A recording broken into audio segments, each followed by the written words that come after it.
चलो बेटा ना, लास्ट क्लास में हम लोगों ने इलेक्ट्रोनेगेटिविटी स्टार्ट कर दिया था और इलेक्ट्रोनेगेटिविटी में पॉलिंग स्केल तक की बात हम लोगों ने कर ली थी कि पॉलिंग स्केल जब भी आता है तो उसके अंदर किस एलिमेंट के इलेक्ट्रोनेगेटिविटी की वैल्यू कितना होगा। ठीक है, चार पेयर्स हम लोगों ने लास्ट में लिखे थे, जो कि बेचारा अलादीन, हैरी पॉटर, कसाई और ये सब जो थे, है ना, इन सब के ईएन अप्रोक्सीमेटली आपको क्या मिलते थे बेटा? सेम। ठीक है, अब उसके आगे बढ़ते हैं अगले केस की तरफ। जो सेकेंड स्केल आपको पढ़ना है बेटा, वो स्केल कौन सा है? Mulliken scale. ठीक है, तो आइए बात करते हैं मुलिकन स्केल के बारे में। मुलिकन स्केल को रिप्रेजेंट किससे किया जाएगा बेटा? एक्स एम से। जैसे पॉलिंग स्केल को हमने एक्सपी से रिप्रेजेंट किया था, काई जिसको हम बोलते हैं, और वैसे ही हम यहाँ पर क्या लिखेंगे बेटा? X M. इसका मतलब क्या है बेटा? मुलिकन स्केल की बात हो रही, ध्यान सुनना। पॉलिंग स्केल में जो कैलकुलेशन था वो किसके ऊपर बेस्ड था बेटा? बॉन्ड एनर्जी के ऊपर। और यहां पर जो स्केल है ना, ये किसके ऊपर बेस्ड है? It is based on ionisation energy and electron affinity. किसी भी एलिमेंट का जिसका भी आपको इलेक्ट्रोनेगेटिविटी निकालना है तो आपको क्या करना पड़ेगा? आपको उसका आईई और ईए को सम करके उसका एवरेज निकालना पड़ेगा, अरिथमेटिक मीन निकालना होगा। जैसे मान लीजिए मुझे फ्लोरीन का इलेक्ट्रोनेगेटिविटी निकालना है, कौन से स्केल पे? मुलिकन स्केल पे। तो मैं क्या करूंगा? फ्लोरीन का आई का वैल्यू, फ्लोरीन के ईए का वैल्यू रख के उनको ऐड करके उसका क्या निकाल दूंगा? एवरेज। अब एक बात सुनो, मुलिकन स्केल जो है इसमें कैलकुलेशन किसके बेसिस पे हो रहा है? आई और ये। और पॉलिंग स्केल में जो कैलकुलेशन हुआ था वो किसके बेसिस पे हुआ था? Bond energy. तो यहां आई ये है, वहां बॉन्ड एनर्जी है, तो इसका मतलब है दोनों के पैरामीटर्स अलग अलग है। तो पैरामीटर्स अलग है तो दोनों की इलेक्ट्रोनेगेटिविटी की वैल्यू तो सेम नहीं आएगी, अलग अलग आएगी। तो जब वैल्यू अलग अलग आएगी तो आपसे ये पूछ सकता है कि भैया पॉलिंग स्केल और मुलिकन स्केल में से बड़ी वैल्यू किसकी होती है? तो बड़ी वैल्यू किसकी होती है बेटा? मुलिकन स्केल की। जब आप पॉलिंग स्केल से मान लो फ्लोरीन की वैल्यू पॉलिंग स्केल पे कितनी आती? 4। यहां पर उसकी वैल्यू उससे ज्यादा आएगी। अब ज्यादा आएगी तो कितनी ज्यादा आएगी? 1 गुना, 2 गुना, 4 गुना, 100 गुना, 200 गुना, कितना ज्यादा आएगा? तो उसके ऊपर बात करें तो मुलिकन स्केल की जो वैल्यू होती है ना, वो approximately 2.8 times of polling scale होती है। मतलब अगर किसी की पॉलिंग स्केल पे इलेक्ट्रोनेगेटिविटी की वैल्यू 1 है तो मुलिकन स्केल पे उसकी वैल्यू कितनी मिलेगी आपको? 2.8 के आसपास मिलेगी। अच्छा, ये तो बात हो गई मुलिकन स्केल की। अच्छा, इसी से अगर मैं पॉलिंग स्केल का फॉर्मूला निकालूं तो क्या मैं ऐसा लिख सकता हूं कि xp is approximately equal to xm upon 2.8? क्या ये लिखा जा सकता है बेटा? अच्छा मुझे बताइए, xm का फॉर्मूला ये है कि नहीं है? तो मैं यहां पर xm के बदले ये रख देता हूं। ये रख दिया तो फॉर्मूला क्या बन जाएगा? IE plus EA upon 2 into 2.8। ये फॉर्मूला आ जाता है पॉलिंग स्केल का। देखो पॉलिंग स्केल पे हम लोगों ने वैल्यू ऑलरेडी लिखी हुई है, कल ही लिख ली थी पॉलिंग स्केल की वैल्यू क्या है। लेकिन हो सकता है आपको एग्जाम में, जैसे एग्जाम में आपको बोला फ्लोरीन की वैल्यू पॉलिंग स्केल पे क्या, तो आप बता दो कि 4 है। लेकिन बोल दिया एलिमेंट ए की वैल्यू पॉलिंग स्केल पे निकालनी है, और उसके लिए आपको दे क्या दे देगा? आई और ये। और आई ये देकर बोला कि पॉलिंग स्केल की वैल्यू निकालो, तो आपको ये फॉर्मूला यूज करना पड़ेगा। और आई ये देकर बोलेगा मुलिकन स्केल का वैल्यू निकालना है, तो आपको ये फॉर्मूला यूज करना पड़ेगा। और आई और ये यहां पर इलेक्ट्रॉन वोल्ट पर एटम की यूनिट में आपको देखने को मिलेंगे। ठीक है, नोट कर लीजिए इस केस को। आगे बढ़ते हैं इसके एक रिलेशन पे। तो अपने को मेनली जो स्केल पढ़ना है वो तो पॉलिंग स्केल ही है, ये मुलिकन स्केल बस आपके सिलेबस में इसका नाम मेंशन्ड है इसलिए हमने इसको डिस्कस कर लिया, वरना मेनली जो स्केल हम लोग प्रेफर कर रहे होंगे वो स्केल रहेगा पॉलिंग स्केल।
चले बेटा ना, अब ये सारे केसेस को लिखने के बाद एक क्वेश्चन आपको बोल रहा हूं मैं, क्वेश्चन लिखिएगा, determine the correct relation between determine the correct relation between determine the correct relation between IE, EA and EN.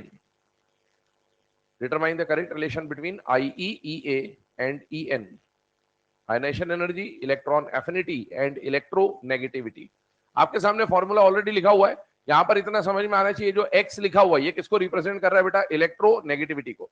Relation आपके सामने है, थोड़ा बहुत मैथमेटिकली इधर उधर क्रॉस मल्टीप्लाई वगैरह करना पड़ेगा, आंसर आ जाएगा।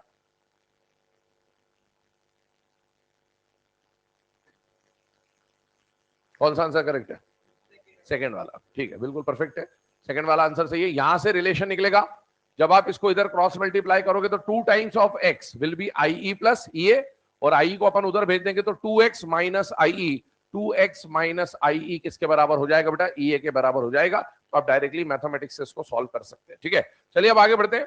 यहां पर हमने पॉलिंग स्केल और मुलिकन स्केल दोनों के ऊपर डिस्कशन कर लिया। पॉलिंग और मुलिकन को पढ़ने के बाद हमारे सिलेबस में नेक्स्ट पार्ट हम लोग क्या कर रहे हैं, हम लोग यहाँ पर पढ़ेंगे फैक्टर्स जो कि EN को इफेक्ट करेंगे, और फिर उसके period, group, iso electronic, different species type के जो क्वेश्चन होते हैं उसको हम लोग सॉल्व कर रहे होंगे। तो आइए नेक्स्ट पॉइंट के ऊपर बात करते हैं, और नेक्स्ट जो पॉइंट आपको समझना है वो है फैक्टर्स अफेक्टिंग इलेक्ट्रोनेगेटिविटी, है ना।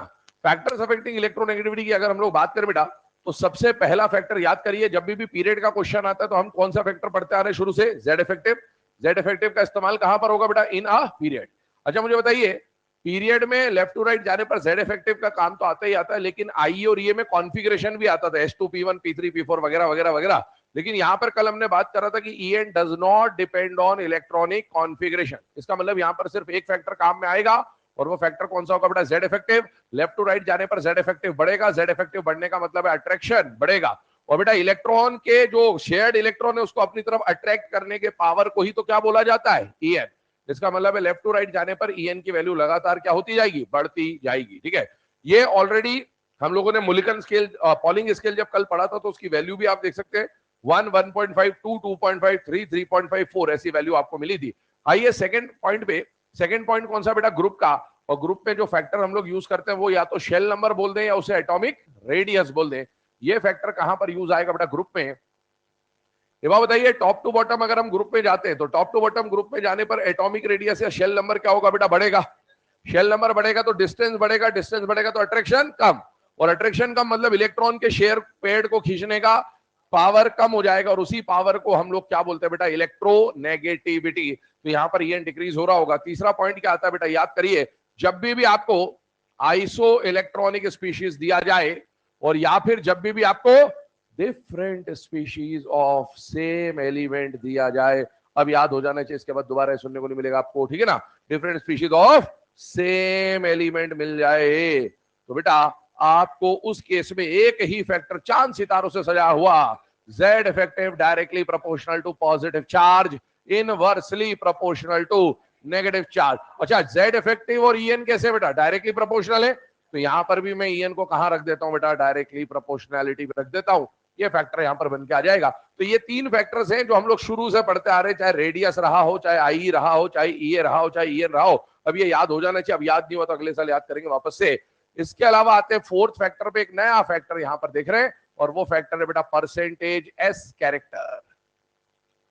एक रिलेशन आपके सामने लिखा जा रहा है, electronegativity is directly proportional to percentage S character, और इसका मीनिंग क्या है उसको हम एक एग्जांपल के थ्रू समझते। ध्यान दीजिएगा 2 मिनट के बोर्ड पे बेटा, ये जो फैक्टर अपन पढ़ रहे हैं ना, ये फैक्टर आपको मेनली ऑर्गेनिक केमिस्ट्री में काम आएगा, है ना। जब आप कार्बन के लिए बात करेंगे, sp hybrid carbon, sp2 hybrid carbon, sp3 hybrid carbon, तो वहां मेनली काम आएगा। तो समझ लीजिए इस बात को बेटा, आपके पास 3 तरह के हाइड्रोकार्बन होते हैं, एल्केन, एल्कीन और एल्काइन।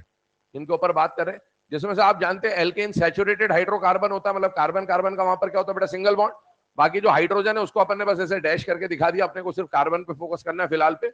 एल्कीन पे अनसैचुरेटेड और एल्काइन भी अनसैचुरेटेड, ट्रिपली बॉन्डेड अनसैचुरेटेड हाइड्रोकार्बन होता ही है। अब बेटा इसमें अगर मैं इन सबका हाइब्रिडाइजेशन निकालने जाऊं तो इतना अब आपने पढ़ ही लिया ऑर्गेनिक में बेटा, यहां पर कार्बन sp3 हाइब्रिड होता है, यहां पर sp2 हाइब्रिड होता है, और यहां पर sp हाइब्रिड होता है, ठीक है ना। अब मुझे बताइए इनमें अगर मैं परसेंटेज एस कैरेक्टर निकालता हूं, कौन सा कैरेक्टर निकालता हूं बेटा, परसेंटेज एस कैरेक्टर। क्या परसेंटेज कैरेक्टर निकालना आता है आपको, बताइए। पहले वाले में परसेंटेज कैरेक्टर 25%, कैसे निकालते हैं?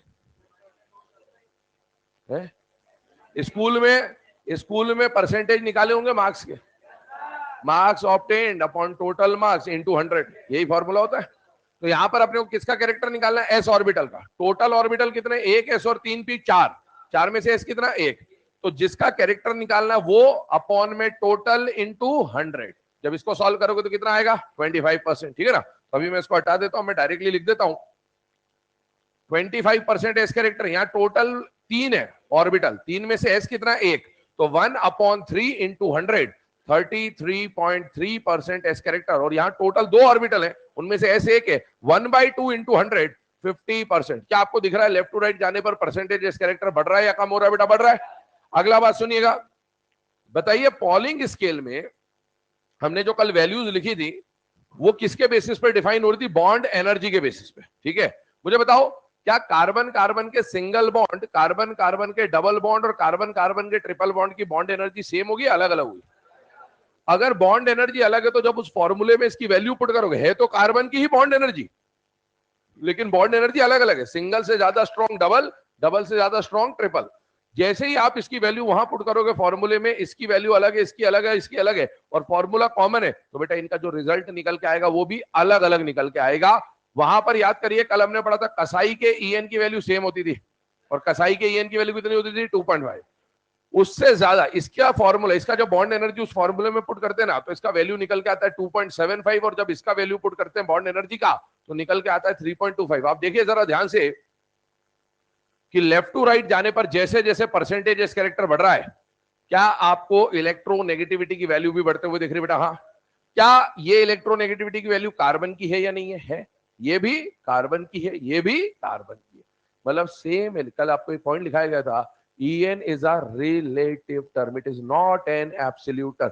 किसी दूसरे के मुकाबले में तो कार्बन का En ज्यादा या कम हो ही सकता है, लेकिन खुद के मुकाबले में भी कार्बन का वैल्यू हमेशा फिक्स नहीं होगा। कभी कार्बन ज्यादा भी हो सकता है, कभी कार्बन कम भी हो सकता है। हालांकि हम जिनको यूज करेंगे वो सिंगल बॉन्डेड एटम होंगे। कल हमने जो पॉलिंग में जितनी भी वैल्यू लिखी थी ना, वो सब सिंगल बॉन्डेड एटम की थी, सिंगल बॉन्डेड एटम के लिए थी। लेकिन डबल या ट्रिपल बॉन्ड बनाने पर यह वैल्यू बदल सकती है। ये बात सिर्फ कार्बन के लिए नहीं है, ये हर उस एलिमेंट के लिए है जो सिंगल डबल ट्रिपल बॉन्ड बना सकते हैं। नाइट्रोजन आ जाए तो नाइट्रोजन के सिंगल बॉन्ड की वैल्यू कम होगी, डबल बॉन्ड की वैल्यू उससे ज्यादा होगी, ट्रिपल बॉन्ड की वैल्यू उससे भी ज्यादा होगी। एक बात और यहां पर हिंट दे दूं, आप दोनों रिलेशन को देखिए। क्या इन दोनों रिलेशन को देखकर आपको दिख रहा है कि इलेक्ट्रोनेगेटिविटी और एस कैरेक्टर का रिलेशन डायरेक्टली प्रोपोर्शनल है या इनवर्सली है बेटा, डायरेक्टली। और यही बात यहां पर लिखी गई है कि EN is directly proportional to percentage S character. एक और बात सुने, ये बात जो अभी हमने लिखी है ना, ये बात आपको अभी सिर्फ वैल्यू से समझाएगी। अब इसको हम थोड़ा सा लॉजिकली समझते कि होता क्या है।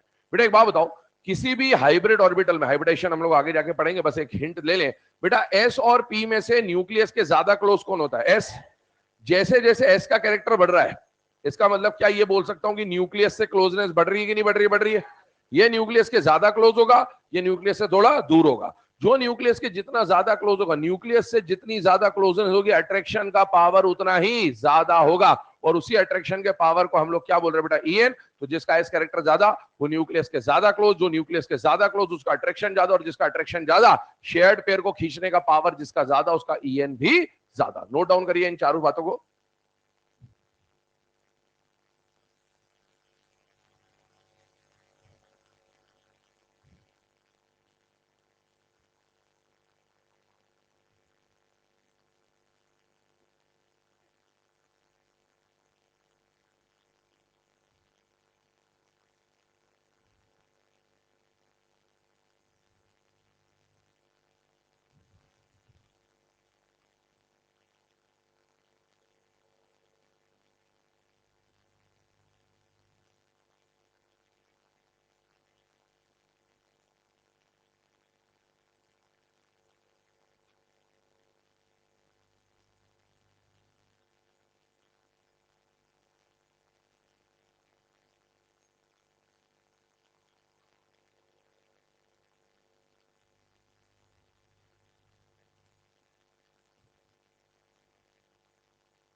चले बेटा ना।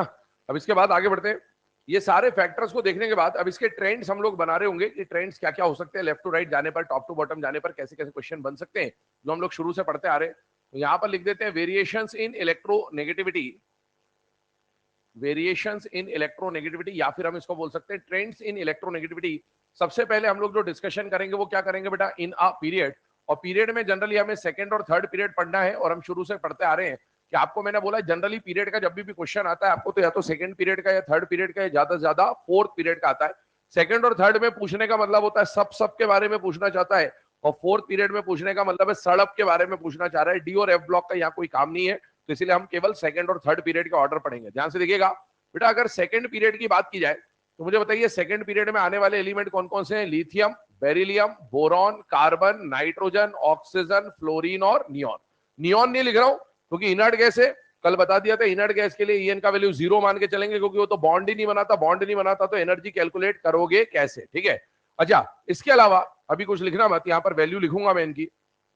थर्ड पीरियड की बात करूं, थर्ड पीरियड के एलिमेंट कौन आते हैं बेटा, sodium, magnesium, aluminium, silicon, phosphorus, sulphur, chlorine और आर्गन नहीं ले रहे, ठीक है ना।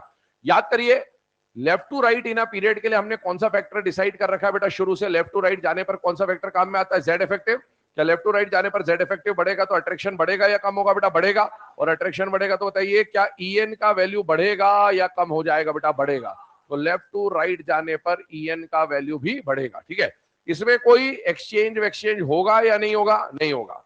अच्छा मुझे बताओ वैल्यू पे आते हैं, क्या आपको याद है फ्लोरीन का वैल्यू कल बताया गया था 4, और इधर आने पर कितने से डिक्रीज होता, 0.5 से, तो ये कितना आएगा 3.5, ये कितना आएगा 3, ये आएगा 2.5, ये आएगा 2, ये आएगा 1.5 और ये आएगा 1। Very good.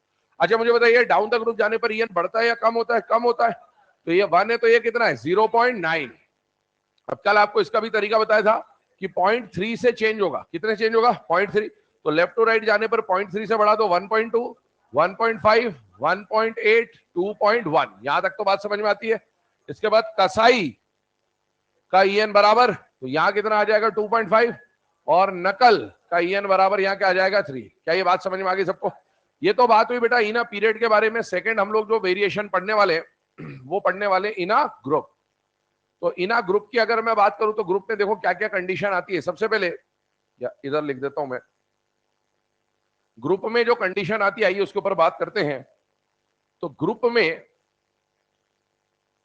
In a group हमें जिन ग्रुप्स के बारे में पढ़ना है उसमें बेसिकली 4 ग्रुप हैं। सबसे पहले मैं बात कर रहा हूं ग्रुप नंबर 17 की, फिर हम लोग बात करेंगे यहां पर ग्रुप नंबर 1 की, फिर हम लोग बात करेंगे ग्रुप नंबर 13 की और ग्रुप नंबर 14 की, क्योंकि एनसीईआरटी ने इन चारों ग्रुप की ही वैल्यू दे रखी है तो क्वेश्चन इन्हीं के आसपास आएगा। मुझे बताइए ग्रुप 17 के एलिमेंट कौन होते हैं बेटा, फ्लोरीन, क्लोरीन, ब्रोमीन और आयोडीन। क्या आप इनके ईएन की वैल्यू जानते कि नहीं जानते बेटा, जानते। कल हमने पढ़ा था इसके ईएन का वैल्यू क्या होता है 4, इसका होता है 3, इसका होता है 2.8 और इसका कसाई वाला वैल्यू क्या होता है 2.5, ठीक है। अब मुझे बताओ डाउन द ग्रुप में हमारे पास कौन सा फैक्टर रहता है हमेशा, शेल नंबर या फिर एटॉमिक रेडियस। बेटा एक बात बताओ टॉप टू बॉटम जाने पर शेल नंबर या एटॉमिक रेडियस बढ़ेगा या कम होगा बेटा, बढ़ेगा। और एटॉमिक रेडियस बढ़ेगा तो अट्रैक्शन कम होगा, और अट्रैक्शन कम होगा तो ईएन का वैल्यू भी कम होगा। Left to right EN increase होगा, top to bottom EN decrease होगा। मुझे बताइए क्या आपको ये ईएन का वैल्यू डिक्रीज होते हुए दिख रहा है कि नहीं दिख रहा है बेटा, दिख रहा है। अच्छा लेफ्ट टू राइट ईएन बहुत स्मूथ होता है, मतलब बढ़ रहा है मतलब बढ़ेगा ही, कुछ भी चेंज नहीं आएगा क्योंकि एक्सचेंज नहीं होता। टॉप टू बॉटम में ईएन का जो ऑर्डर होता है ना वो अलग अलग होता है। जैसे यहां पर तो बिल्कुल अच्छा दिख रहा है ऑर्डर, लेकिन हर जगह ऐसा होगा ऐसा जरूरी नहीं है। टॉप टू बॉटम जाने पर ईएन का अलग अलग ग्रुप में अलग अलग टाइप का ऑर्डर देखा गया है, और इसीलिए है ना आपको ग्रुप्स में इसमें थोड़ा सा चीजें ध्यान रखनी पड़ेगी। खैर अगर आपसे कभी भी पूछा जाए जनरली डाउन द ग्रुप जाने पर ईएन में क्या होता है, तो जनरल स्टेटमेंट यही है कि डाउन द ग्रुप जाने पर ईएन डिक्रीज होगा। अच्छा मुझे बताइए ग्रुप 1 के एलिमेंट कौन कौन से बेटा, है, ली, ना, की, रब, से, फरियाद, ठीक है।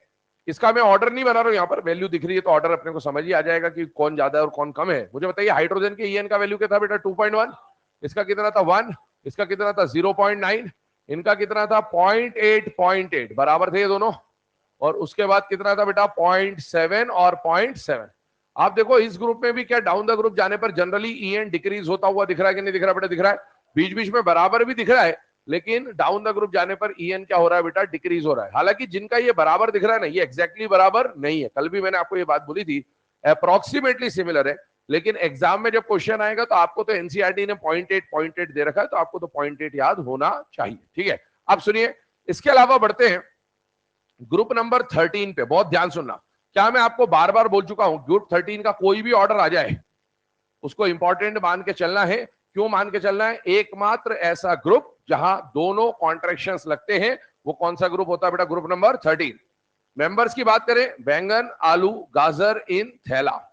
ठीक है, अब मुझे बताइए, इसमें से जो सेकंड पीरियड और थर्ड पीरियड वाले एलिमेंट है ना, इनकी वैल्यू आपको याद होनी चाहिए,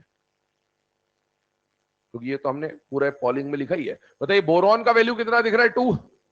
और एल्यूमिनियम का वैल्यू कितना दिख रहा है बेटा? 1.5। ये आपको याद होना चाहिए। क्या डाउन द ग्रुप डिक्रीज होता हुआ दिख रहा है कि नहीं दिख रहा बेटा? दिख रहा है। अच्छा, मुझे बताइए, इसमें क्या आलू गाजर के बीच में टीसी लगता था कि नहीं लगता था? लगता। और इंडियम थैलियम में एलसी लगता था कि नहीं लगता? लगता था। अब मुझे बताओ, 2 से हुआ 1.5, यहां पर जाने पर ईएन कॉन्ट्रेक्शन हुआ है। कॉन्ट्रेक्शन हुआ है मतलब जेड इफेक्टिव बढ़ा है, और जेड इफेक्टिव बढ़ा है तो ईएन बढ़ेगा या कम होगा? बढ़े। तो यहां पर 1.5 के बदले क्या आएगा? बढ़ गया कॉन्ट्रेक्शन की वजह से। फिर यहां पर है 1.7, यहां पर है 1.8। वैल्यू जरा देख लो, बहुत आराम से याद हो जाएगी। 2 और 1.5 तो आपको सेकंड और थर्ड पीरियड के वैल्यू से याद होगा, 2 और 1.5 यहां से याद होगा। और उसके बाद अगर मैं बात करूं तो डाउन द ग्रुप जाने पर 1.5 के बाद 0.1 से बढ़ाते जाना है, 1.6, 1.7, 1.8। यहां पर बढ़ने का कारण कॉन्ट्रेक्शन, यहां पर बढ़ने का कारण कॉन्ट्रेक्शन, लेकिन ये और ये इन दोनों के बीच में जो वैल्यू बढ़ा, इसका कोई कारण नहीं है। इसका सिर्फ एक कारण है, वो जो पॉलिंग स्केल का फॉर्मूला है, जब इसकी बॉन्ड एनर्जी की वैल्यू वहां रखी गई तो वैल्यू कितनी निकल के आई? 1.6 और 1.7। तो ये याद रखना पड़ेगा। इस पे एम्स में क्वेश्चन आया था एक बार, और वो तभी हो सकता था जब आपको वैल्यू याद हो। क्या क्वेश्चन था? ध्यान सुनिएगा, अभी लिखवा दूंगा मैं क्वेश्चन थोड़ी देर के बाद। क्वेश्चन ऐसा रहेगा कि भाई डाउन द ग्रुप जाने पर ग्रुप 13 के जो कंसेक्यूटिव मेंबर्स होते हैं, सक्सेसिव मेंबर्स होते हैं, जैसे boron, aluminium, aluminium gallium, gallium indium, indium thallium, किसके बीच में ईएन का डिफरेंस सबसे ज्यादा है? लगातार आने वाले दो दो मेंबर्स देख लो, boron aluminium, aluminium gallium, gallium indium, indium thallium, सबसे ज्यादा डिफरेंस किसका है? अभी आप तभी कर सकते हो जब आपको वैल्यू याद हो, वरना आपको तो क्या दिखेगा? बोरॉन एल्यूमिनियम एक ही का तो गैप आया, एल्यूमिनियम गैलियम एक ही का तो गैप आया। तो ये तभी हो सकता था जब वैल्यू याद होंगी। आगे बात करता हूं, ग्रुप 13 के बाद आते हैं एक लास्ट ग्रुप की तरफ, और वो ग्रुप कौन सा बेटा? Group number 14। आइए इसके ऊपर बात करते हैं। ग्रुप 14 कौन सा बेटा? काशी गए संत प्रभु। बेटा इसके ऊपर बात करें, मुझे बताइए, कार्बन और सिलिकॉन का वैल्यू तो आपको यहां से याद होना ही चाहिए, इसमें कुछ भी सोचने की जरूरत नहीं है। इसका वैल्यू कितना आएगा बेटा? 2.5, और इसका वैल्यू कितना आएगा बेटा? 1.8। अब सुनिए, क्या इस ग्रुप में भी कॉन्ट्रेक्शन लगता है कि नहीं लगता बेटा? लगता है। कहां लगता है कॉन्ट्रेक्शन? संत प्रभु में। यहां लगता है कॉन्ट्रेक्शन, जहां जहां कॉन्ट्रेक्शन लगेगा वहां वहां ईएन बढ़ जाएगा। अब सुनना, डाउन द ग्रुप ईएन कम हो रहा है, डाउन द ग्रुप ईएन कम हो रहा है, यहां पर इन सबके ईएन की वैल्यू बराबर मिली है, 1.8, 1.8, 1.9। ये बढ़ना तो तय था, इसका कारण क्या था? कॉन्ट्रेक्शन। लेकिन देखो जरा ध्यान से, यहाँ 1.5, 1.6, 1.7 थोड़ा सा बढ़ता हुआ दिख रहा था, और यहां पर सारी वैल्यू क्या दिख रही है बेटा? आपको बराबर दिख रही है। तो ये दो ग्रुप्स की वैल्यू एनसीईआरटी में मेंशन्ड है, बिल्कुल अच्छी तरीके से याद होना चाहिए। याद करना बिल्कुल सिंपल है, ध्यान सुन लेना। बोरॉन एल्यूमिनियम की वैल्यू याद रखेंगे, 2, 1.5, वो तो यहीं से आ जाएगी। और 1.5 के बाद 1.6, 1.7, 1.8 बहुत आराम से याद हो रहा है। यहां पर आ जाइए, कार्बन सिलिकॉन कसाई वाले में कार्बन की वैल्यू 2.5, इसका 1.8। अब इसके बाद 1.8, 1.8, लास्ट वाले में कॉन्ट्रेक्शन की वजह से क्या हो जाएगा? 1.9। नोट करिए इन वैल्यूज को, आगे बढ़ते हैं।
कर लिया नोट डाउन सबने?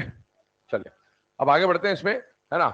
इनर पीरियड और इनर ग्रुप के जो कंडीशन सब लोगों ने पढ़ी है, इसके ऊपर मैंने आपको बोला एम्स में एक क्वेश्चन पूछा गया था, उस क्वेश्चन के ऊपर आते हैं। उस क्वेश्चन को लिखा देता हूं ताकि वो भी क्लियर रहे। लिखिएगा question, which of the following pair of elements, which of the following pair of elements has, which of the following pair of elements has maximum difference of En, which of the following pair of elements has maximum difference of En, maximum difference of En, which of the following pair of elements has maximum difference of En? ठीक है, पहला option आपके सामने board पे लिखे हैं option already, boron aluminium, aluminium gallium, gallium indium, indium thallium. चार option board पे लिखे हुए हैं, boron and aluminium, aluminium and gallium, gallium and indium, indium and thallium. Correct answer अपने को आराम से समझ में आ जाता है। करेक्ट आंसर कौन सा हो जाएगा बेटा? Boron and aluminium.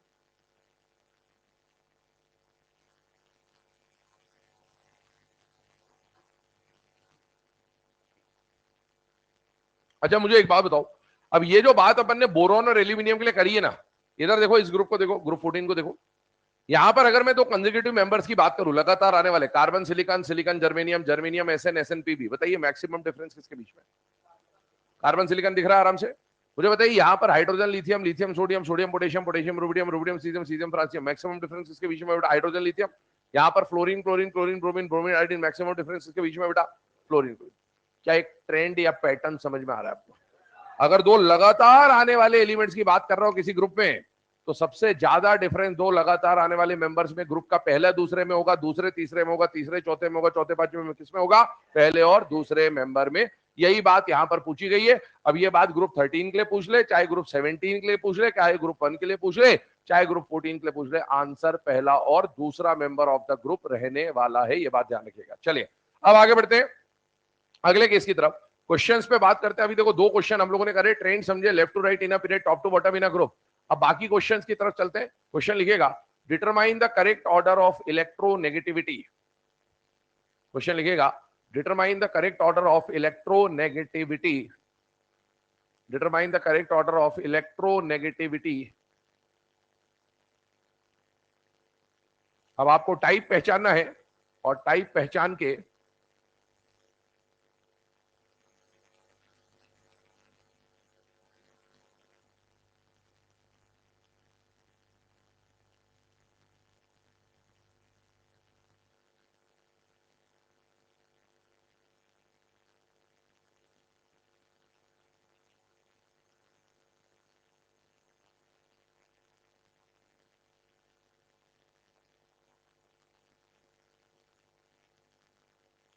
पहले शुरू के जो तीन केसेस हैं उसको पहचानिए, आराम से इजीली समझ में आ जाएगा क्या कहानी दी हुई है। क्या शुरू के तीनों जो केसेस हैं उसमें से फर्स्ट वाले केस को देखो। फर्स्ट वाला केस क्या?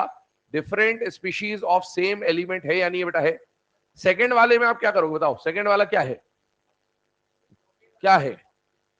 ऑक्सीडेशन स्टेट निकालना पड़ेगा। एंटीमनी यहाँ +3 है, यहाँ +5, यहाँ जेनॉन +2 है, +4 है, +6 है। बेटा ये तीनों ही question different species of same element के हैं।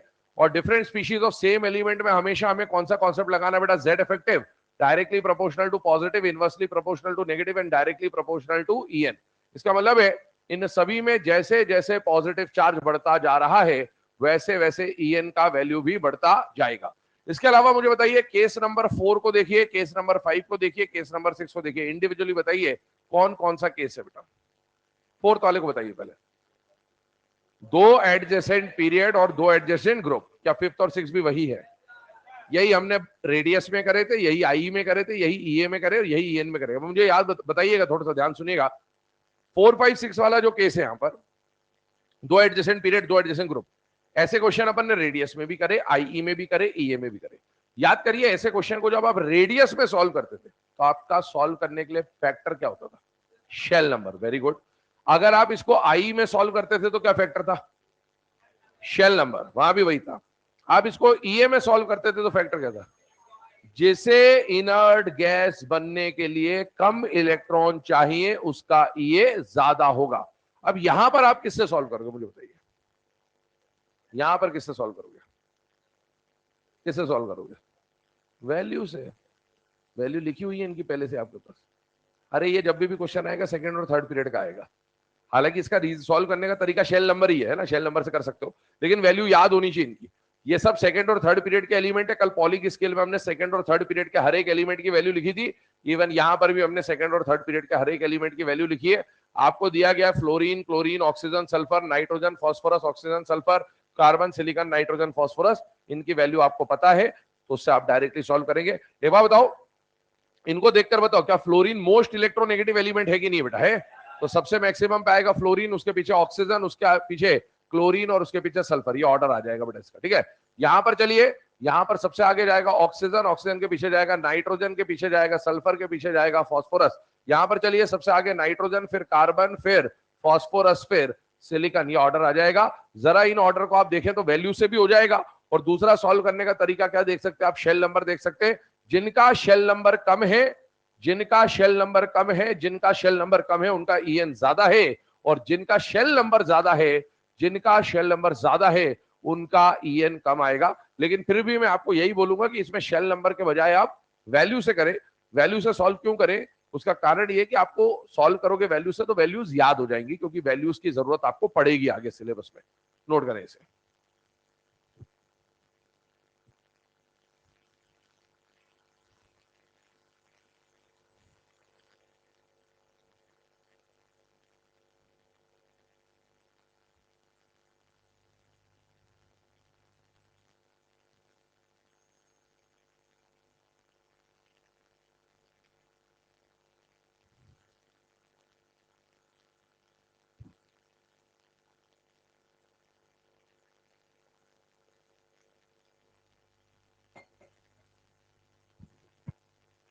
चले बेटा ना, अब ये सारे क्वेश्चंस को हो जाने के बाद देखो, इसमें अब हमने सारे केसेस देख लिए। बस एक केस कौन सा बच गया? रैंडम। रैंडम भी आएगा तो वैल्यू ही मदद करेगी।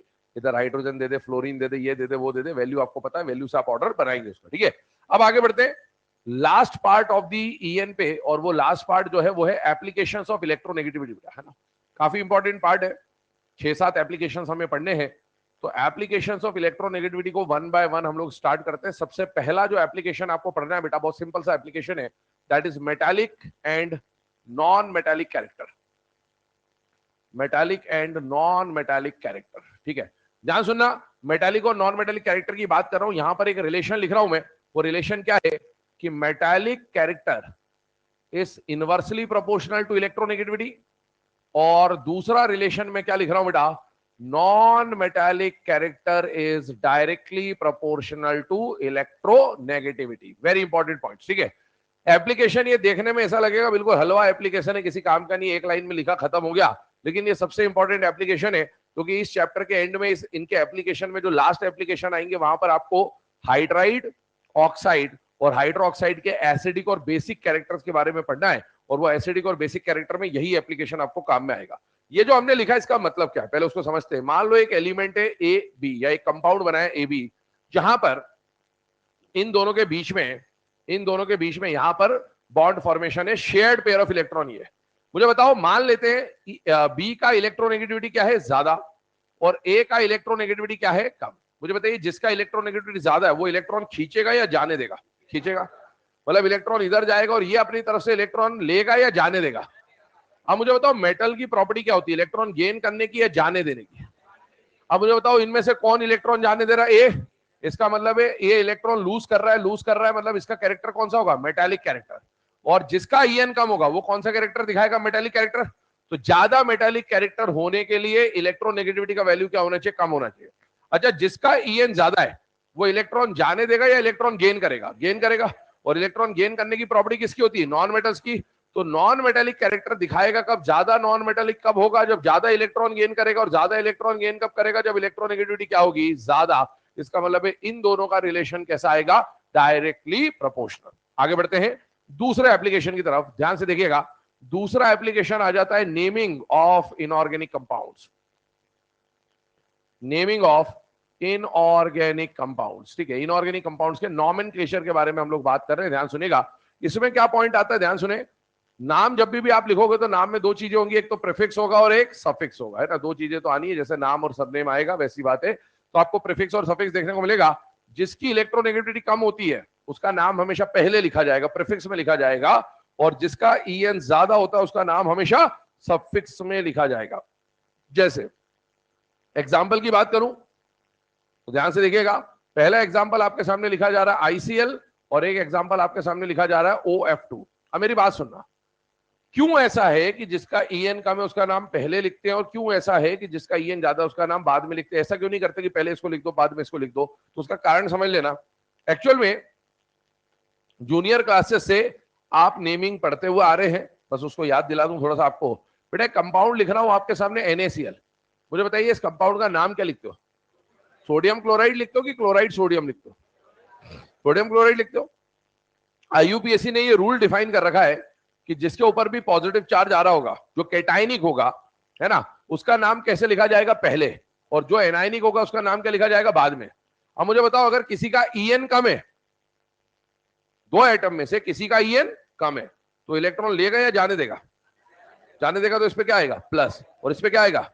जिस पे प्लस आ रहा है उसका नाम पहले और जिस पे माइनस आ रहा है उसका नाम बाद में। तो जिसका EN कम है उस पर प्लस आएगा, प्लस आएगा तो नाम पहले लिखा जाएगा, और जिसका EN ज्यादा होगा उसके ऊपर माइनस आएगा और माइनस आएगा तो नाम बाद में लिखा जाएगा। ये फिक्स है, ये यहां भी होता है, ये यहां भी होता है। और इवन आपके सिलेबस में 12th में एक चैप्टर आएगा कोऑर्डिनेशन कंपाउंड्स, उस कोऑर्डिनेशन कंपाउंड्स के अंदर भी आप यही देखोगे कि जिसका जो केटायन होगा ना, वहां पर भी रूल यही लिखा जाएगा कि name of cation is written first and then comes the name of anion. पहले केटायन का नाम लिखा जाएगा, उसके बाद किसका नाम आएगा? एनायन का। चलिए मुझे बताइए, आयोडीन और क्लोरीन, इन दोनों में से EN किसका कितना है? इसका EN 3 है और इसका 2.5 है। इसका EN कम है, जिसका EN कम है उसका नाम पहले लिखेंगे। नाम पहले लिखेंगे मतलब बताइए आयोडीन का नाम क्या होता है? आयोडीन होता है, और क्या होता है? और इसका नाम क्या है बेटा? क्लोरीन। पर इसको क्लोरीन नहीं लिखेंगे, आइड लिखेंगे, क्लोराइड लिखेंगे ना। बाद वाला जो नाम होता है ना सफिक्स में, उसमें IDE लगा देना है। तो नाम क्या बन जाएगा इस कंपाउंड का? Iodine chloride. मुझे बताइए ऑक्सीजन और फ्लोरीन में से लेस इलेक्ट्रोनेगेटिव कौन होता है? ऑक्सीजन। तो पहले नाम किसका आएगा? ऑक्सीजन का। कितने फ्लोरीन है? 2। तो डाई और फ्लोरीन लिखूंगा कि फ्लोराइड लिखूंगा? फ्लोराइड। तो ये इसके नाम आ जाएंगे, नॉमेनक्लेचर आ जाएगा। फटाफट पहले ये दो एप्लीकेशंस या है ना केसेस नोट करिए, फिर आगे बढ़ते हैं थर्ड एप्लीकेशन की तरफ।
चले बेटा ना, अब ये दोनों एप्लीकेशंस हो जाने के बाद तीसरा एप्लीकेशन एक आपके सामने लिखा हुआ है, और वो एप्लीकेशन कौन सा बेटा? हैनी स्मिथ इक्वेशन। ठीक है, हैनी स्मिथ इक्वेशन का काम क्या है?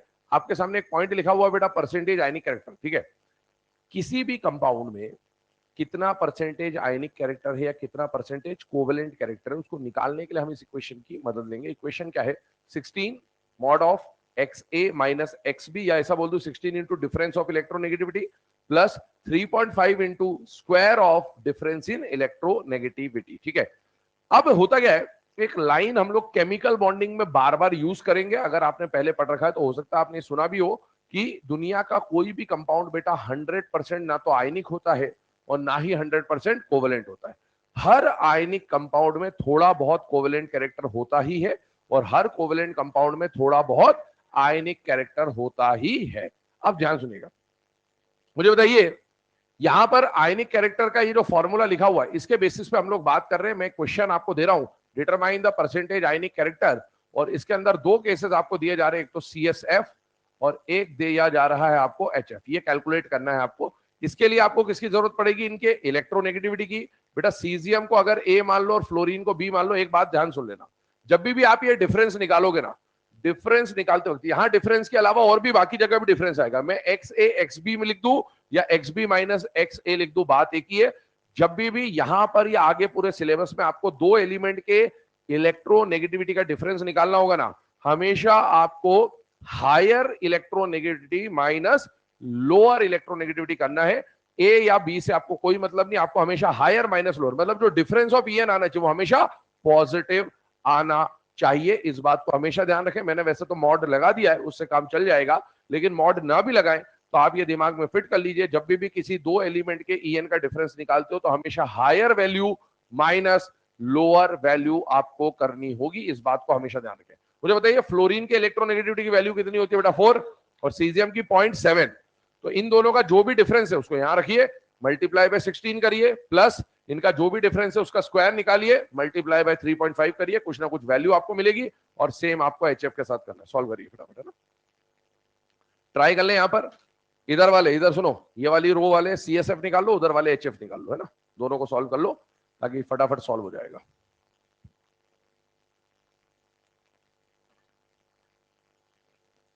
एक मिनट 15 सेकंड का समय आपको दिया जा रहा है। 15 सेकंड इक्वेशन लिखने के, 1 मिनट क्वेश्चन सॉल्व करने के।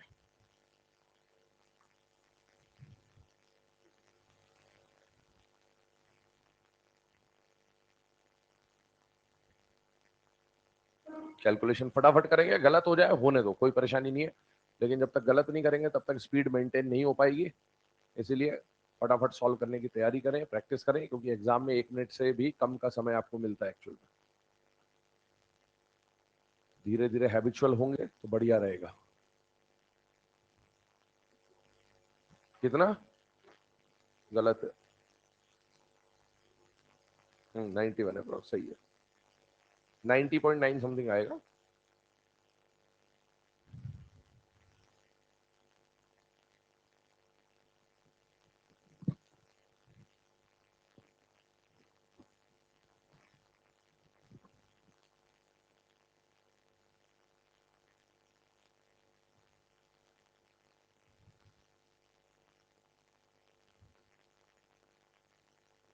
नाइनटी 91.3 91 अप्रोक्स है, चल जाएगा। 90 पॉइंट समथिंग आता है, चलेगा, कोई दिक्कत नहीं है।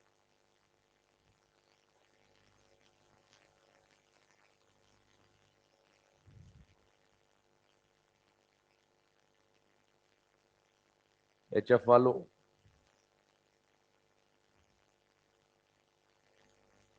HF है, HF भी तो निकालो।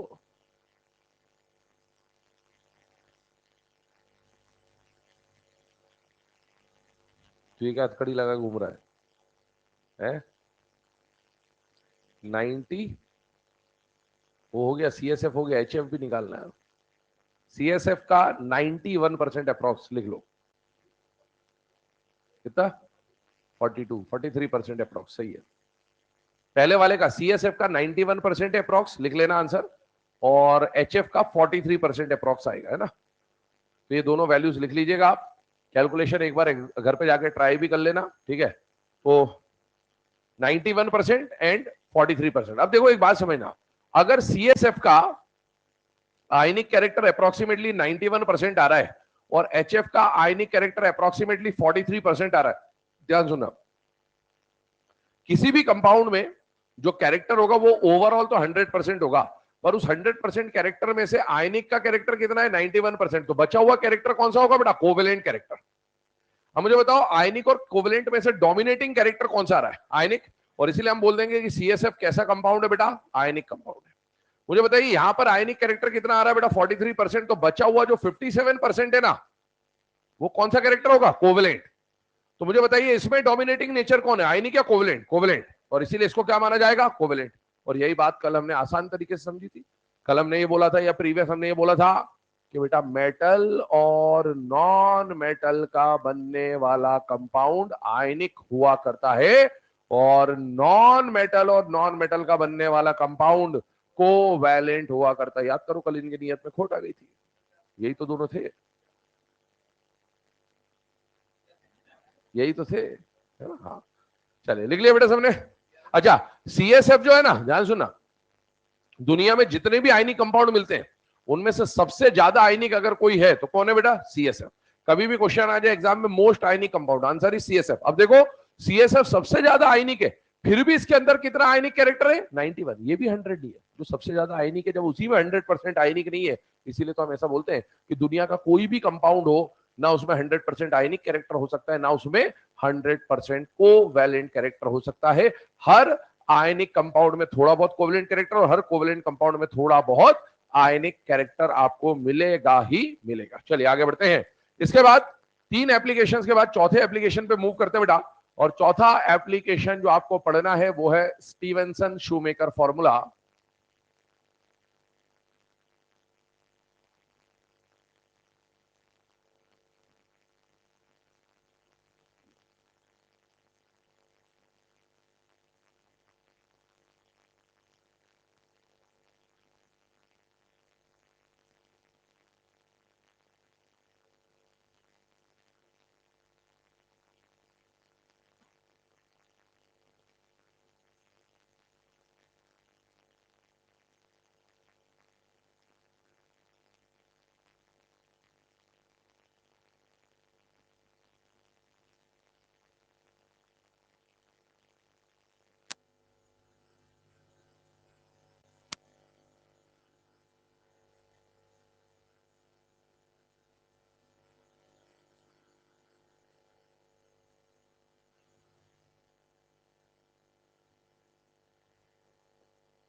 मौसम तूफानी हो गया है।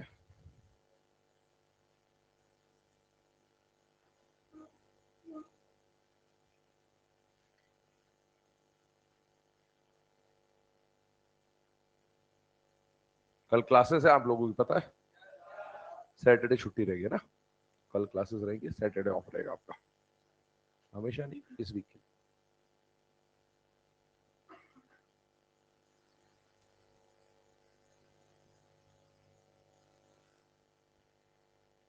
चले बेटा ना, अब यहां पर ये जो स्टीवेंसन शूमेकर फॉर्मूला है ना, आइए इसके ऊपर बात करते हैं। ध्यान सुनना और ध्यान समझना इसको, ठीक है?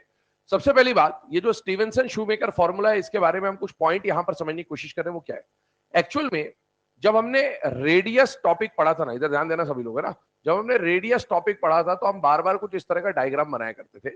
और हम वहां पर क्या बोलते थे, रेडियस का डेफिनेशन हमने क्या लिखा था? R A is equal to D A upon 2। कुछ याद आ रहा है ऐसा फॉर्मूला?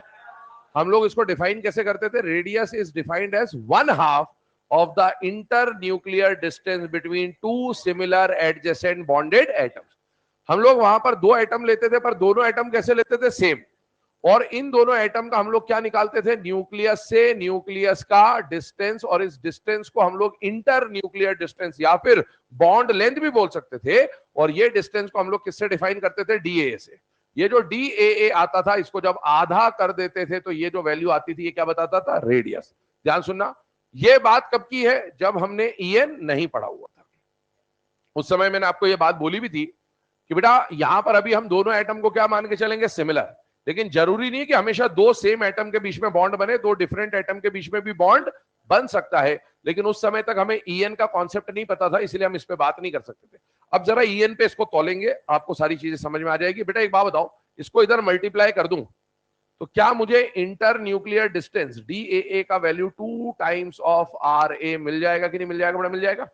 इस 2 टाइम्स ऑफ आर ए को क्या मैं are A plus R A लिख दूं तो कोई दिक्कत तो नहीं होनी चाहिए बेटा इसमें, है ना? तो बताइए मुझे डी का वैल्यू कितना आ गया? Are A plus R A. मतलब जिन 2 एटम का आप डिस्टेंस निकालना चाहते हो ना, उसके लिए क्या करना है? उन दोनों के रेडियस को ऐड करना है। आइए इधर, अगर मैं डी के बदले यहां डी बी लिख दूं, क्या लिख दूं? डी बी, तो क्या formula R A plus R B बन जाना चाहिए बेटा? हाँ, देखिए इधर डी बी मतलब inter nuclear distance between A and B. मान लो ये आइटम बी बन जाए अब, तो inter nuclear distance between DAB will be RA plus RB। लेकिन यहां देखिए कुछ पार्ट और लिखा हुआ है, अब इस पार्ट को समझना। मुझे बताइए क्या ये जो टॉपिक चल रहा है ये इलेक्ट्रोनेगेटिविटी का टॉपिक चल रहा है कि नहीं चल रहा है? बेटा चल रहा है। इलेक्ट्रोनेगेटिविटी आप किसके लिए निकालते हो? कोवेलेंटली बॉन्डेड एटम्स के लिए निकालते हो। और अगर कोवेलेंटली बॉन्डेड एटम है तो क्या उसमें शेयरिंग या ओवरलैपिंग होती है कि नहीं होती? बेटा होती है। अब जो ये शेयरिंग होगी ना, देखो होता क्या है, जब आपने ये RA या RB लिखा तो आपने क्या करा, आपने इसका यहां से लेकर इसका यहां से लेकर, इसकी बाउंड्री ये है मान लो, है ना, तो यहां से लेकर यहां तक का भी डिस्टेंस लिया और इसकी बाउंड्री यहां से लेकर यहां तक है तो आपने ये भी डिस्टेंस लिया। अब देखो ये वाला जो डिस्टेंस है ना, ये A में भी काउंट हो गया और ये वाला डिस्टेंस जो है वो B में भी काउंट हो गया। मतलब वही सेम डिस्टेंस दो बार काउंट हो गया, और दो बार काउंट हो गया तो उसको आपको क्या करना पड़ेगा बेटा? सब्ट्रैक्ट करना पड़ेगा। तो वो जो कॉमन वाला पार्ट है ना, जो A में भी काउंट हो गया है और जो B के साथ भी काउंट हो गया है, उसको हटाने के लिए आपके सामने एक फ्रैक्शन लिखा जाता है, और वो फ्रैक्शन कितना है बेटा? -0.09 XA माइनस XB। अब ध्यान सुनना, ये जो फॉर्मूला था ये फर्जी फॉर्मूला था। कैसा फॉर्मूला था? ठीक है, एक्चुअल फॉर्मूला एक ही है और एक लौता ही है, और वो फॉर्मूला ये है। वो फॉर्मूला यहां से डिराइव होगा। अब मुझे बताइए, अगर यहां DAB लिख दिया तो DAB का फॉर्मूला क्या बन गया? RA plus RB minus 0.09 XA minus XB। अब ध्यान सुनो, अगर मैं यहां पर इसको DAA कर दूं, क्या कर दूं? अब आप बताओ, DAA कर दिया, ये निकाल रहा हूं, देखो ये निकल जाएगा ऑटोमेटिकली। DAA कर दिया तो ये क्या हो जाएगा? RA प्लस, वहां तक आ गया, माइनस XA माइनस XA, ये तो जीरो हो जाएगा। ये जीरो होगा तो ये पूरा फ्रैक्शन जीरो हो जाए। तो मुझे बताओ, अगर DAA रख दिया तो क्या RA प्लस RA आ गया कि नहीं आ गया? आ गया। वो जो फॉर्मूला था ना, वो फर्जी फॉर्मूला था, वो एक्चुअल में कोई फॉर्मूला था ही नहीं। फॉर्मूला हमेशा से यही रहा है, ये एकमात्र फॉर्मूला है, यही सच्चा फॉर्मूला है। लेकिन उस समय तक आपको ये चीज समझा पाना असंभव हो जाता, क्योंकि हमने EN नहीं पढ़ा था, और अब हमने EN पढ़ लिया तो अब आपको समझ में आ गया कि एक्चुअल में दोनों, ये आप हेटेरो के लिए भी लगा सकते हो और ये आप होमो के लिए भी लगा सकते हो, उससे वो ऑटोमेटिकली डिराइव हो जाएगा। फॉर्मूला आपने लिख लिया होगा। अब आते हैं इसके ऊपर क्वेश्चन पे। एक बात बताओ, ये DAB क्या बताता है? रेडियस बताता है कि इंटरन्यूक्लियर डिस्टेंस बताता है? Internuclear distance. DAA क्या बताता है? इंटरन्यूक्लियर डिस्टेंस या रेडियस? Internuclear distance. क्या इंटरन्यूक्लियर डिस्टेंस को बॉन्ड लेंथ भी बोल सकते हैं? हाँ। RA क्या बताएगा? रेडियस। RB क्या बताएगा? रेडियस। ठीक है, चलिए क्वेश्चन बोल रहा हूं, लिखिएगा। If internuclear distance of H2 molecule, if internuclear distance of H2 is 0.72 angstrom, 0.72 angstrom, and internuclear distance of F2 molecule is 1.00 angstrom, internuclear distance of F2 molecule is 1.00 angstrom, 1.00 angstrom, then determine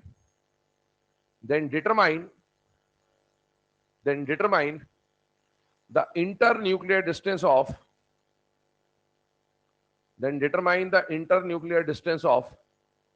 HF molecule.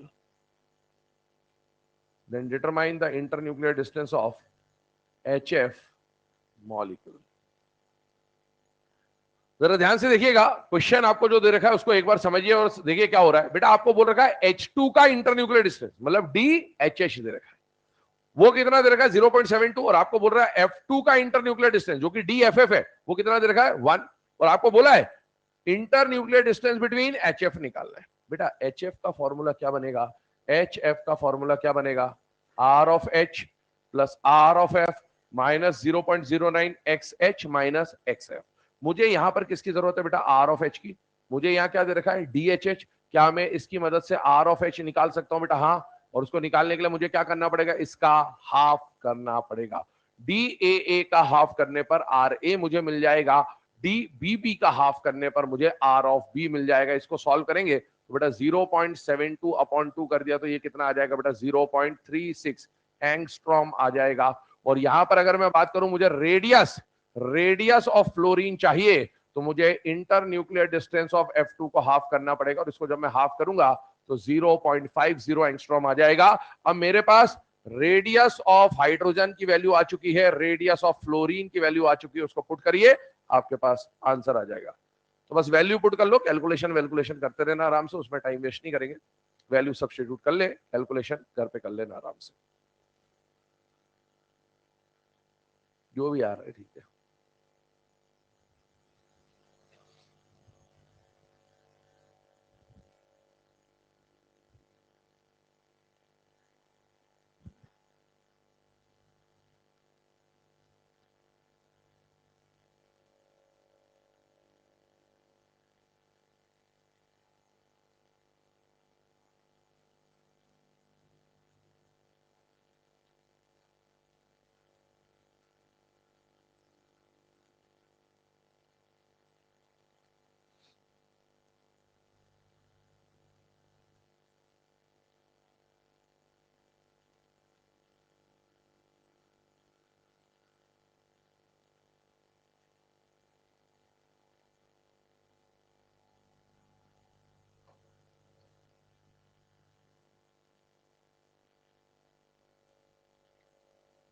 चले बेटा ना, अब ये fourth वाला जो application है Stevenson shoemaker formula, इसके बाद आगे बढ़ते हैं हम लोग फिफ्थ और सिक्स्थ एप्लीकेशन की तरफ। वैल्यूज आई होप सबने सब्स्टिट्यूट कर ली होगी।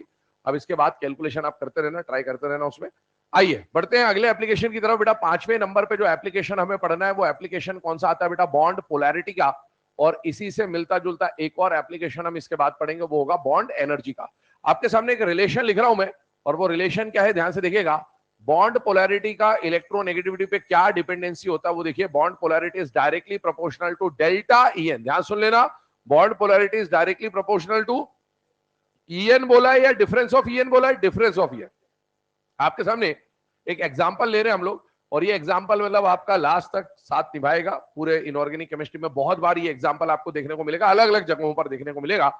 वो है HF, HCl, HBr और HI।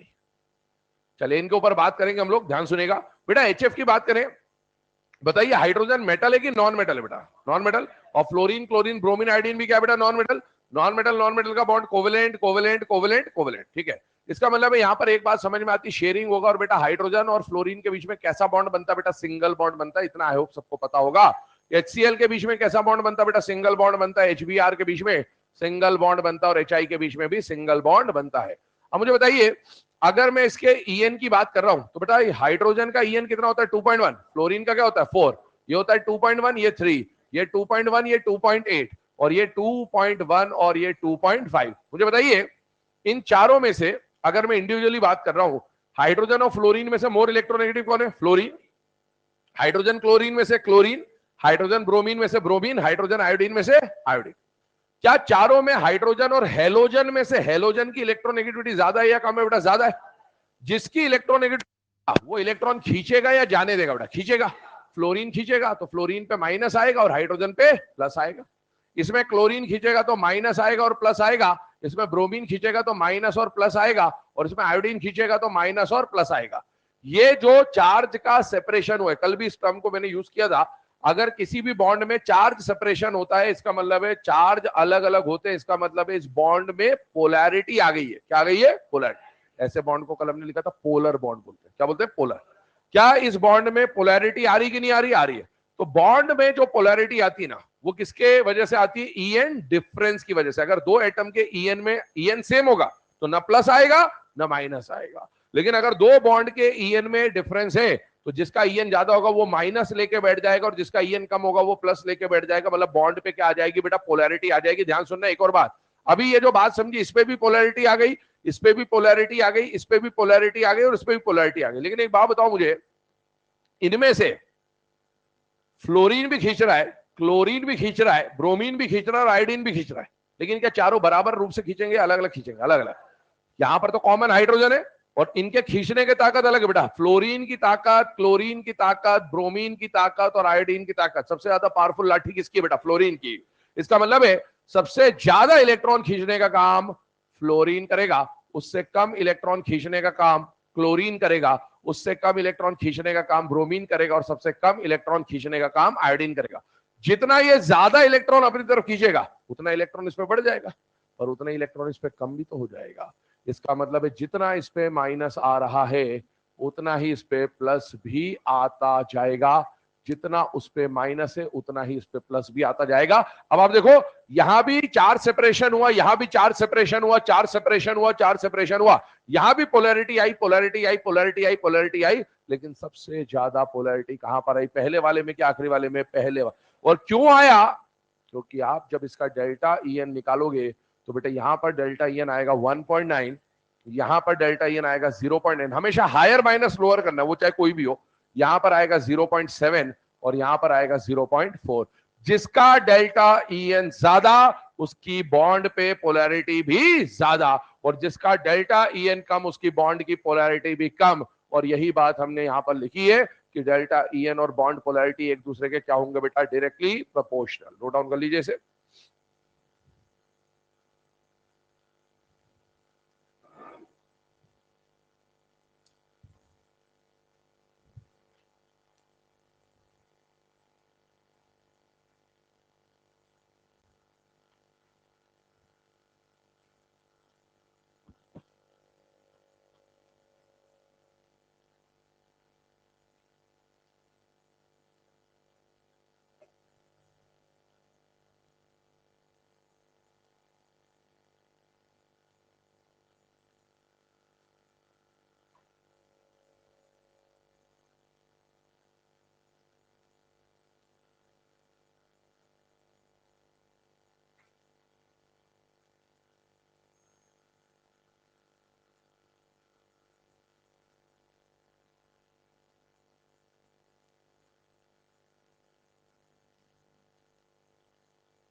चलिए बेटा ना, अब ये बॉन्ड पोलैरिटी के बाद हम लोग यहाँ पर कुछ और डिस्कशन करते हैं। 2-3 क्वेश्चन देखते हैं बॉन्ड पोलैरिटी के ऊपर कैसे क्या क्वेश्चन फ्रेम हो सकते हैं, फिर आते हैं 6 नंबर की एप्लीकेशन पे, that will be bond energy. Question बोल रहा हूँ, लिखिएगा।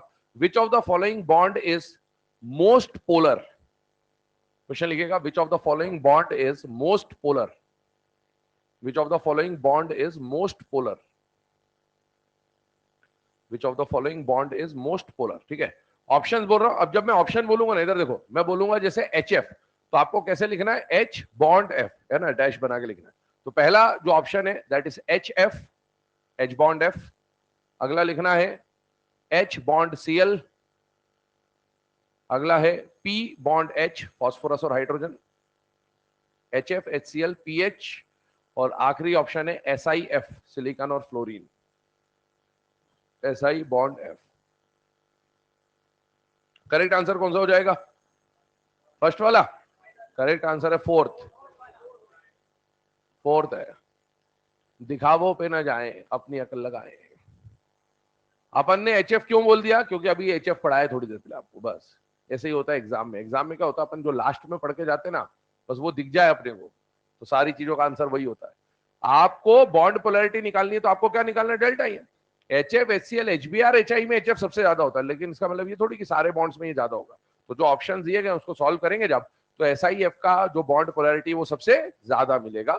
इस बात का ध्यान रखिएगा। करेक्ट ऑप्शन फोर्थ हो जाएगा। अगला क्वेश्चन लिखिए, विच of the following, which of the following bond, which of the following bond is least polar?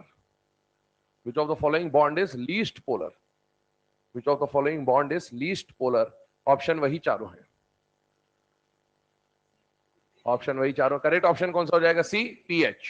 क्योंकि हैरी पॉटर का EN लगभग लगभग सेम होता है, तो उसका EN डिफरेंस मिनिमम आएगा और इसीलिए वो लीस्ट पोलर बॉन्ड कहलाएगा। चलिए ना, अब ये एप्लीकेशन हो जाने के बाद 5th नंबर के बाद हम लोग आते हैं 6th नंबर की एप्लीकेशन पे, और 6th नंबर की जो एप्लीकेशन है दैट इज बॉन्ड एनर्जी। आइए उसी के ऊपर बात करते हैं। 6th नंबर का जो एप्लीकेशन है वो एप्लीकेशन है बॉन्ड एनर्जी।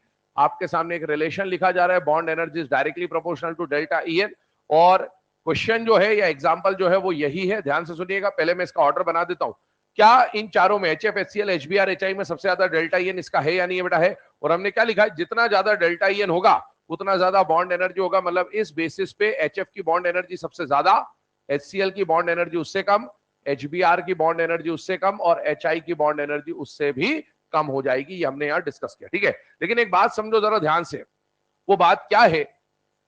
पहली बात, बॉन्ड एनर्जी होता क्या है और बॉन्ड डिसोसिएशन एनर्जी होता क्या है, वो समझना अपने को। क्योंकि बॉन्ड एनर्जी डेल्टा EN पे क्यों डिपेंड कर रहा है वो तो हमें देखना ही है, लेकिन बॉन्ड एनर्जी एक्चुअल में है क्या ये हमें पता होना चाहिए, ठीक है। ध्यान सुनिएगा बेटा, बॉन्ड एनर्जी की बात करें तो बॉन्ड एनर्जी है क्या? जब भी दो एटम आइसोलेटेड होते ना, तो आइसोलेटेड एटम की एनर्जी बहुत ज्यादा होती है। जो मैं आपको बता रहा हूं ये अभी हम जब केमिकल बॉन्डिंग का लेक्चर देखेंगे, कल देखेंगे, तो उसमें पहले लेक्चर में भी ये बात आ जाएगी, पर अभी सुन लें।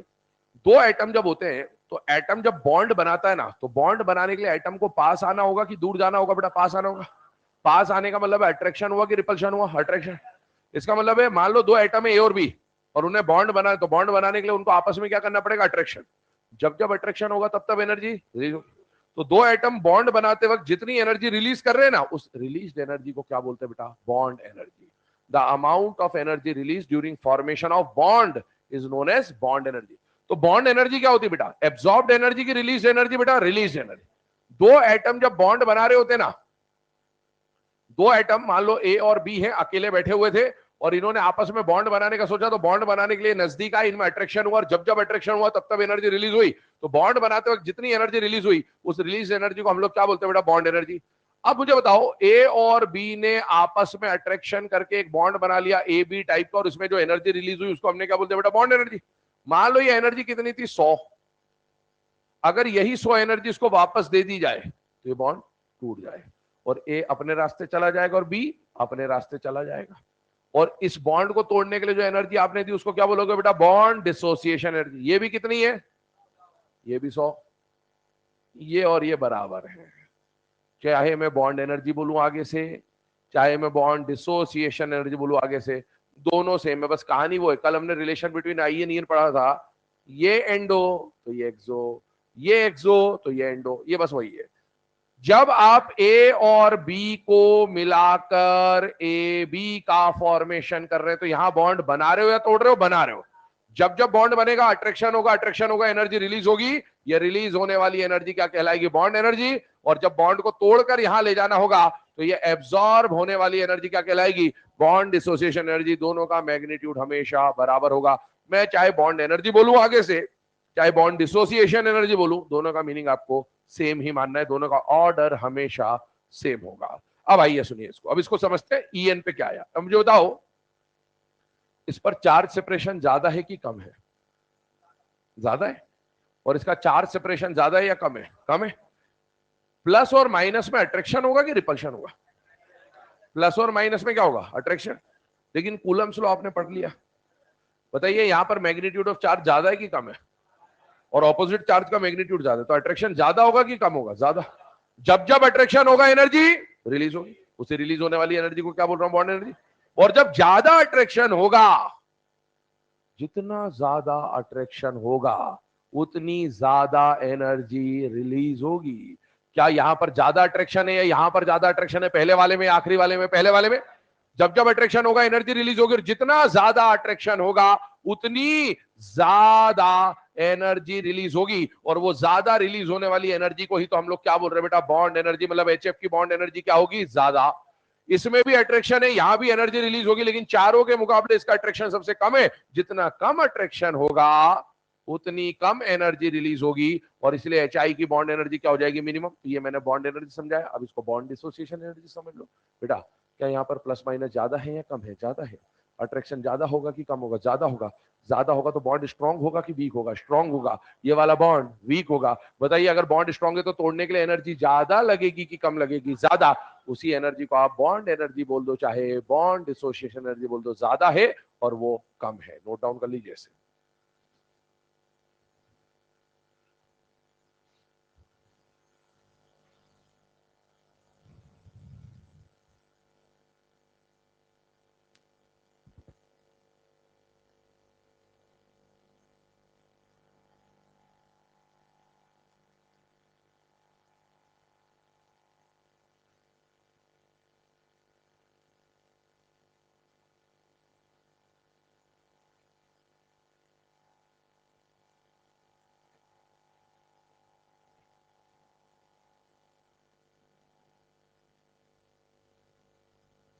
मौसम खतरनाक होते जा रहा है।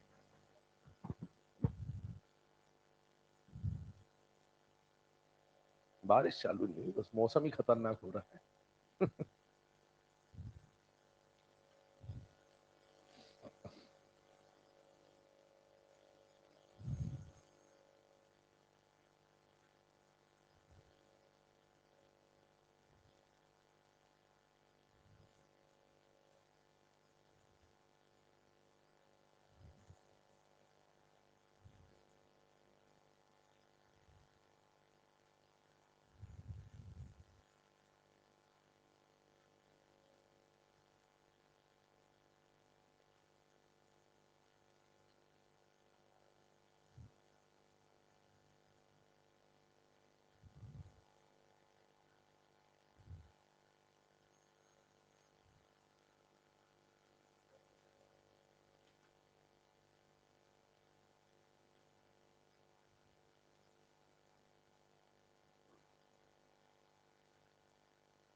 चले बेटा ना, अब इसके बाद आगे बढ़ते हैं। इन 6 एप्लीकेशंस के बाद अगले एप्लीकेशन की तरफ, और जो नेक्स्ट एप्लीकेशन बेटा हम लोगों को पढ़ना है वो 7th एप्लीकेशन कौन सा आ जाता है बेटा, नेचर ऑफ हाइड्राइड्स। ठीक है, अब एसिडिक बेसिक कैरेक्टर की तरफ जा रहे हैं, तो यहां पर सबसे पहले हम लोग पढ़ेंगे नेचर ऑफ हाइड्राइड्स।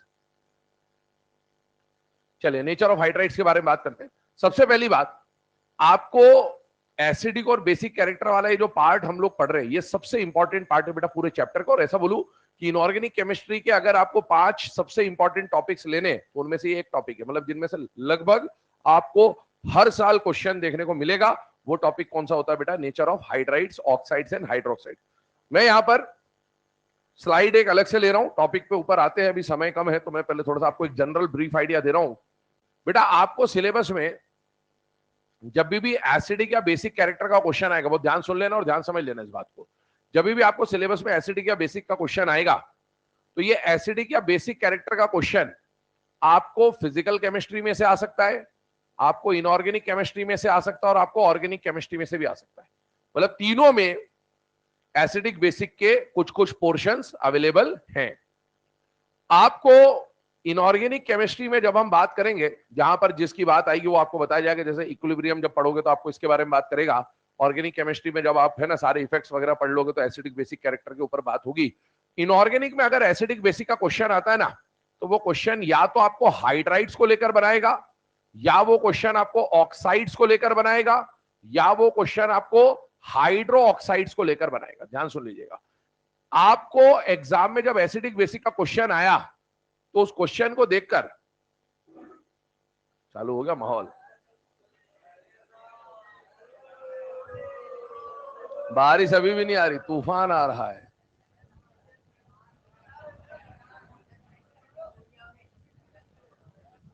जबरदस्त माहौल है, बहुत बढ़िया तूफान है। समोसा ऑर्डर दे दो, लास्ट में खिलाए, समोसा भी नहीं।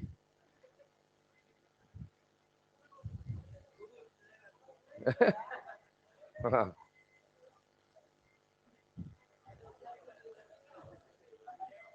वो विंडो में से गैप रहता है ना, वो खुला हुआ है ना उधर का खिड़की, उसकी वजह से आती है। ठीक है, अब सुनो, यहां पर अगर हम लोग बंद कर दो, खतरनाक तूफान है, बंद कर दे, बंद कर दे, पाउडर लग जाएगा बेमतलब में। चलो है ना, तो फिर आज की कक्षा यही समाप्त करते हैं, ठीक है? मौसम मस्त है, एंजॉय करें, है ना? चलो ठीक है, ठीक है।